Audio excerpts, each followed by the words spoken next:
America అధ్యక్షుడు Donald Trump మరోసారి tariff bomb పేల్చారు.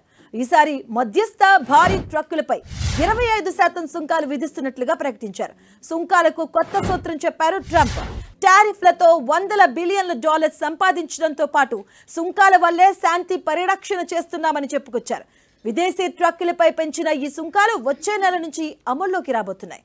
November 1 నుంచి మధ్యస్థ భారీ వాణిజ్య ట్రక్కులపై అమెరికా 25% సుంకాలు వసూలు చేయనుంది. అమెరికాలో వాహనాల ఉత్పత్తిని ప్రోత్సహించే చర్యల్లో భాగంగానే ఈ నిర్ణయం తీసుకున్నట్టుగా ట్రంప్ స్పష్టం చేశారు.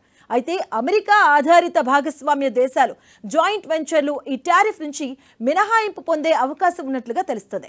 చైనా, మెక్సికో, కెనడా వంటి దేశాలపై ఈ లేటెస్ట్ టారిఫ్ ప్రభావం ఉండే అవకాశం ఉంది.